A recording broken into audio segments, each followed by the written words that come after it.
Hey, what's up, my YouTube fam? This is Larry with Advanced Loan Credit Services. Here we educate, restore, and build your credit.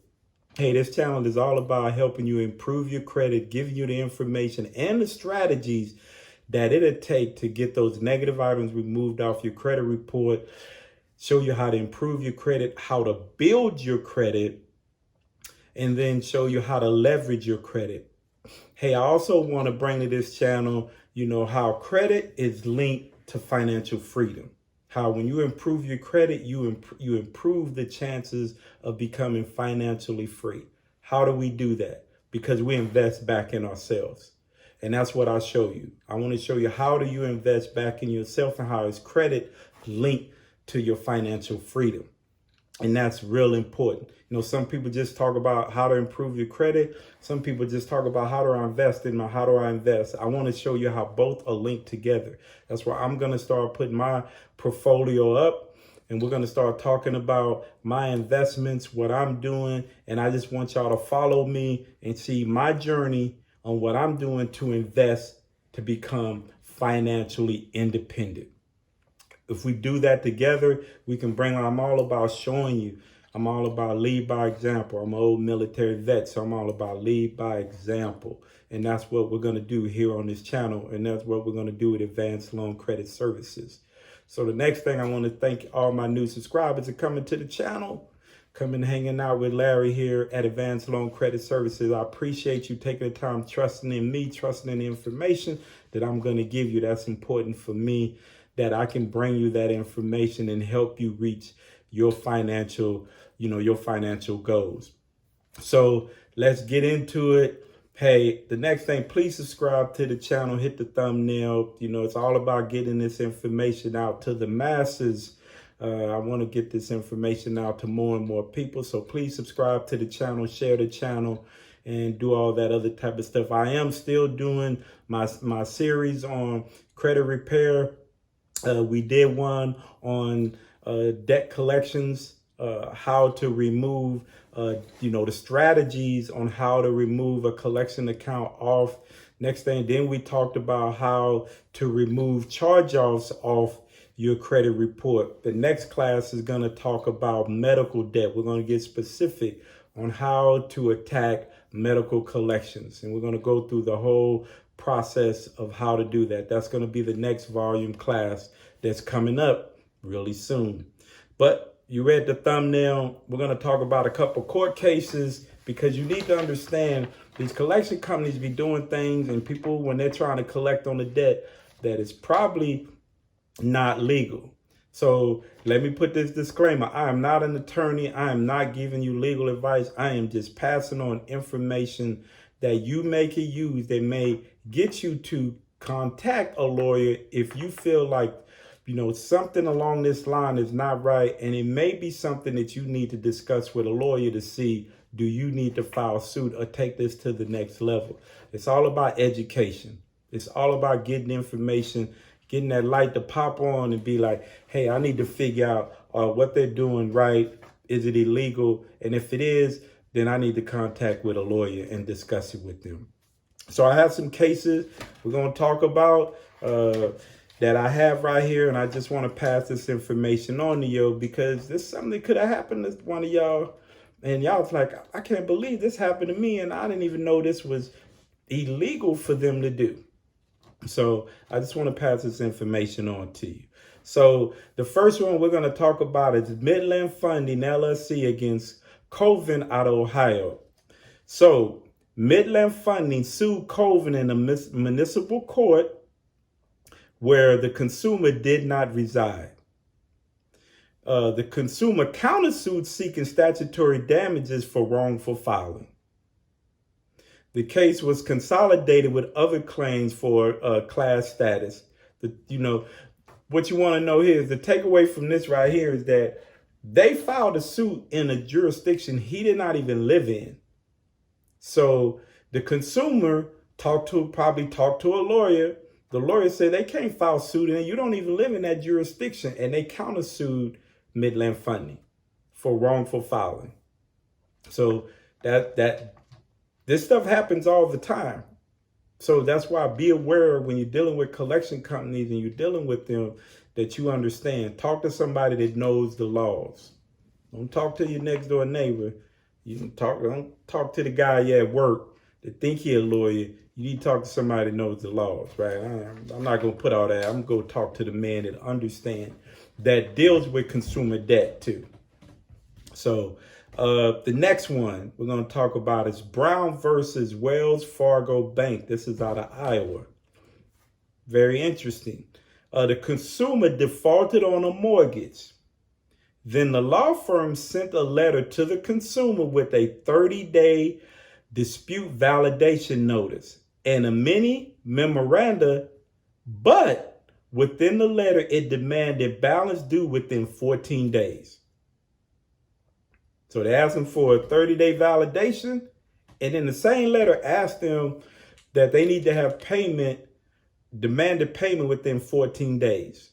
The consumer sued allegedly overshadowing false representation and an unfair and unconsolable means of collection.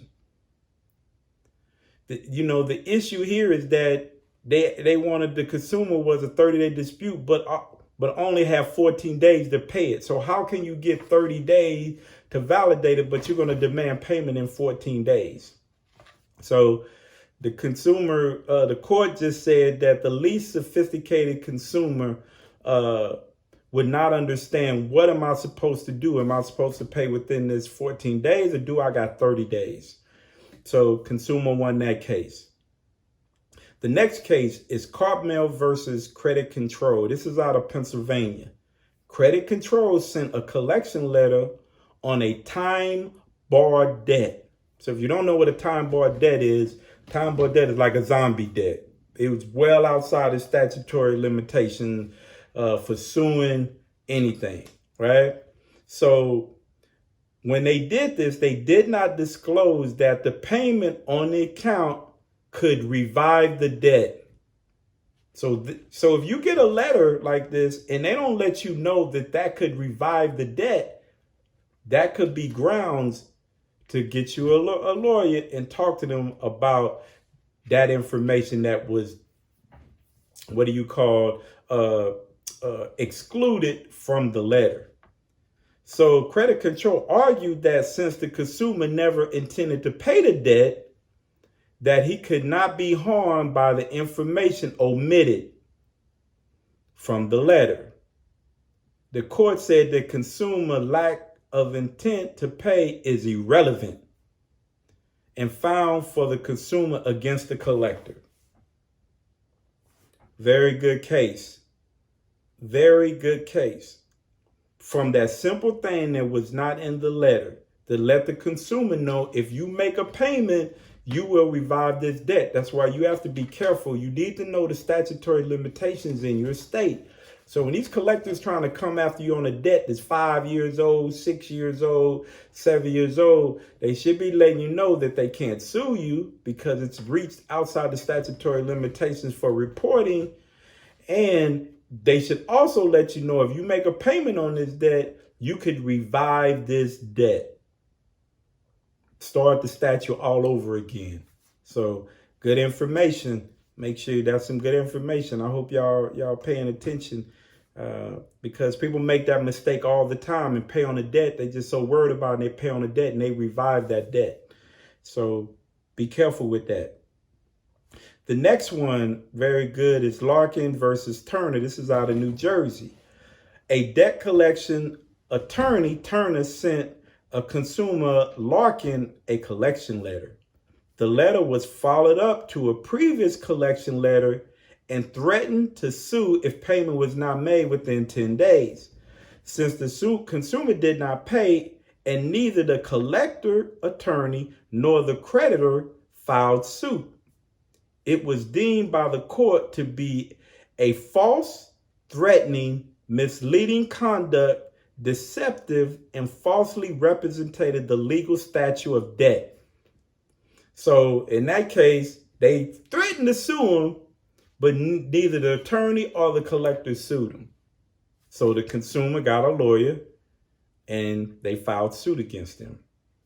See, that's another thing. Can't nobody threaten to sue you.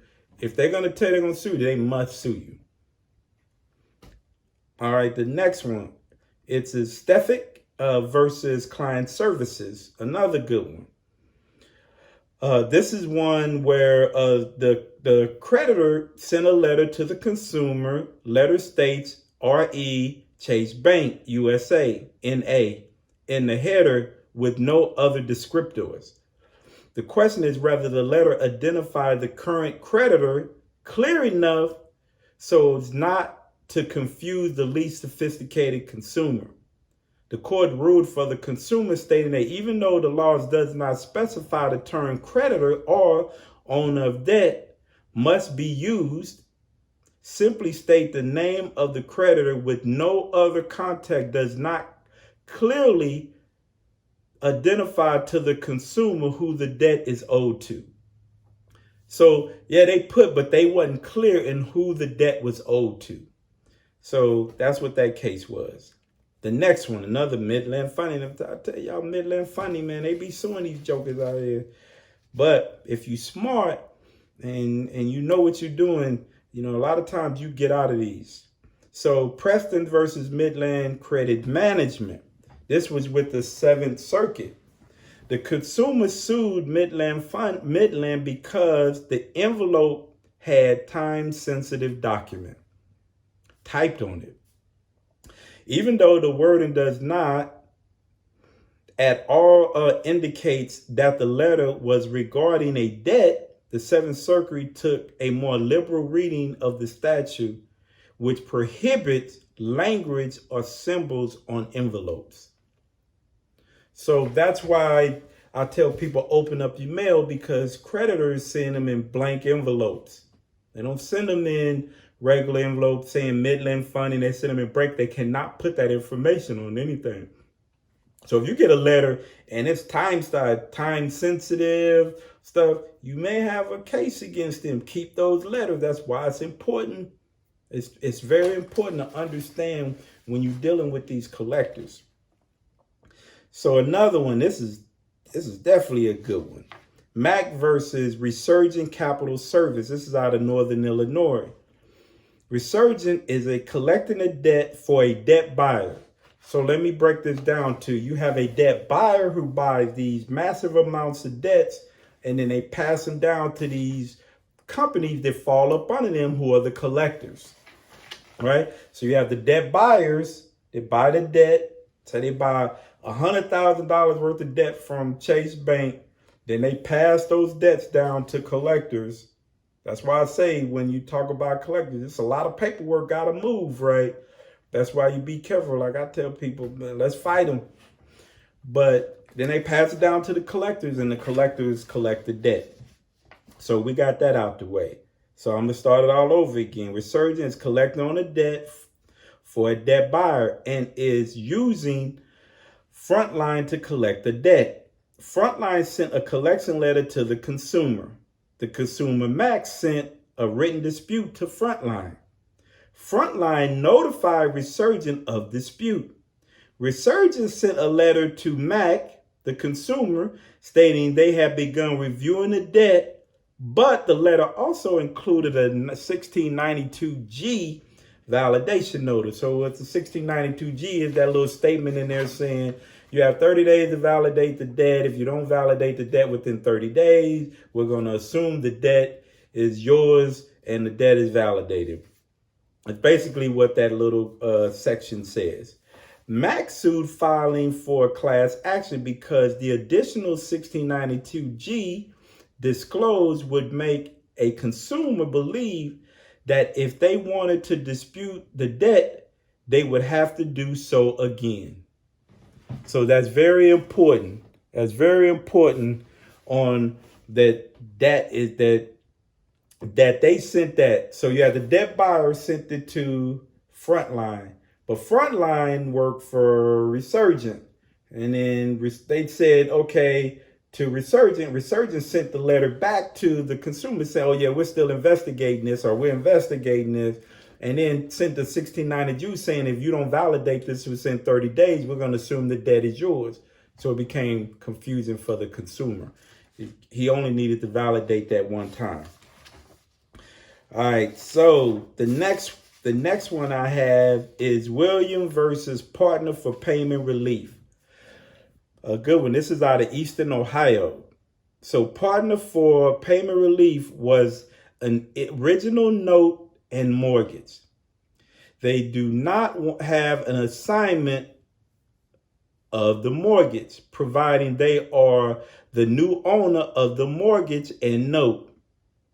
Despite not having the assignment, they filed a foreclosure action on the property. The court eventually ruled the Partner for Payment Relief lacked standing to file the foreclosure action, and they could not document or did not have the documents that they were now the legal owner of the debt. This is not the case at hand.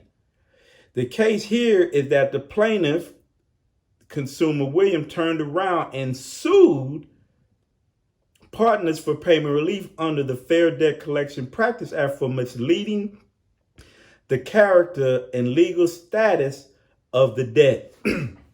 Meaning that, again, that word I tell y'all all the time, owner of the debt, they did not own that debt and tried to take the consumer to court.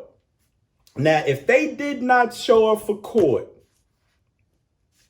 they would have won this case and not even own the debt. That's why I tell y'all with these collections, they have to own the debt. A lot of these people out here, they're not telling you anything about owning debt. I'm telling you the real deal because I'm all about the research. They have to own the debt. So when you go into a courtroom and these collectors talking about sending you these old bogus letters, they better own the debt.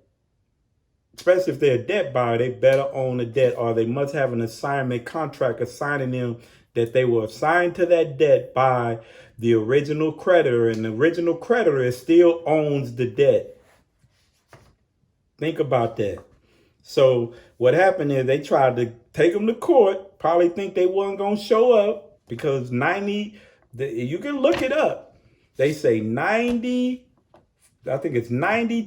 or 94% of people collection accounts win because people do not show up because of default judgments. Think about that. So if they would not have showed up, they would have won this foreclosed on these people's house, won this case without even owning the debt. That's why you go to court, you better go to court. Do not run and be like, oh, they got the information I own. Nope, you better go to court, fight to the end. All right, this is the last one, and it's a very, very interesting one. It's going to open up some eyes on this one. So this is Carrigate versus United Collection Brewer. This come out of the Sixth Circuit. Again, this is a very interesting case. Here it is, the United States Collection Service, a collection letter to the consumer, sent a collection letter to the consumer. The consumer claimed that her name and that of the name of the debt collector was visible through the glassine window. Now, the collector named itself United Collection Brewer itself implied that the existence of a collection account, the consumer defended that the collection company notion that no harm has been done because her daughter saw the envelope. That is interesting here is the information was visible in the glass line window, and it was on the opposite side of the paper. The collector intended that the least sophisticated consumer would have to read upside down and backwards, whereas the Sixth Circuit said they're misapplied at least sophisticated consumer test and ignored that the letter could simply be rotated. So they sent that little letter in, and the letter, you could still see who the collector was through the letter. And that's interesting. When I read this, I was kind of blown away that the courts, because all you have to do is turn the letter, rotate the letter, and you would have been able to read it. So they was trying to say that the consumer would have had to read the letter upside down. And the court was like, all you have to do is turn the letter, rotate the letter, and then the name is in the right way. So that's why I'm telling you, like, it's these little things people win in court cases on against these. That's why I tell you, like, don't fold. Make sure they are on point with these debts, especially these debt collectors coming after you. You got to make sure that, man, before I be paying these jokers my money, I need to make sure that everything is by the book. By the book. I had a client that, I said this on another video, had a $6,000 credit card with Citibank. Citibank sued her. She called me, what should I do? I said, get a lawyer. I have a lawyer that I send my clients to if I feel they had something that they needed to talk to a lawyer about. Went through the case,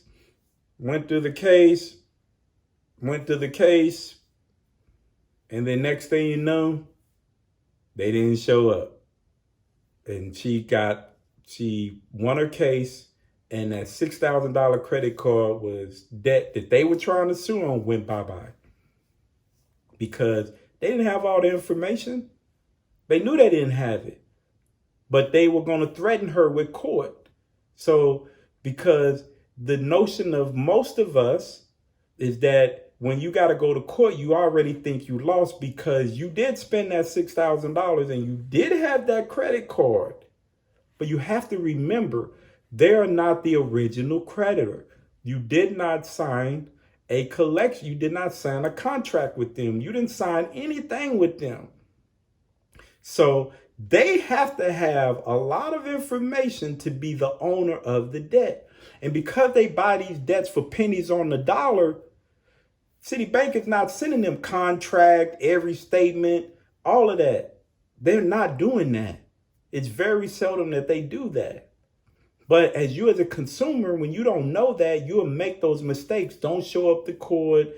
Don't try to get the proper information. Listening to the wrong people tell you about what to do with collections instead of getting in and doing your research. That's why I tell you, you have to be able to own the debt. You're going to always hear me tell you that on here. You'll never hear me say, don't pay debt collectors. What I tell you is, listen, there are strategies. Go through the certain strategies to figure out, do I need to settle with them? Or do they actually own the debt? Can I get out of it? Is it so much where I need to take them to court? Because I'm like this, if you owe $2,000 or more, I'm going to go to court. That's just me. Because I can get a lawyer for $1,000, $1,200, and I'm thinking I'm going to win the case. Because you're going to have to show me that you have all the documents and everything you need for me to have to pay you that money. Now, if I end up having to pay the lawyer $1,000 and have to settle for at the court with the consumer for $1,000, I still was going to pay the $2,000 if I didn't go. Just think about that. And you got better leverage to try to settle it. Maybe you could settle, hey, if I pay this today, can I have it removed off my credit report? Boom. But don't sit back and not do nothing. That's where people are damaging their credit reports, damaging, and stuff is sitting on your credit report for 7 years. I deal with clients all the time, want to buy a home, can't buy a home, their credit is bad. I mean, listen, you got to react. You got to react. But everything's fixable, but it's all about education, man, and knowledge. It's all about knowledge and getting the right knowledge. So I just wanted to bring that to you, bring you some serious cases that even blew my mind as I started looking, and I thought these were some very interesting cases. So I wanted to kind of bring them to y'all. But hey, I appreciate you hanging out with me. I'm trying to get off here. I didn't want to make this video too long, but this is information you need to know. Thank you. I appreciate you hanging out. Hey, please subscribe to the channel. Hang out with Larry and hang out with me. I like y'all. I like hanging out with y'all. So if you got any questions, please leave a comment. Please like, please share, please subscribe. And I appreciate y'all hanging out with me. I appreciate y'all taking the time to be out here with Advanced Loan Credit Services. You know why? Because we educate, we restore, and we build your credit. So, hey, take the time. Hey, have a blessed day. And I'll see you in a little bit.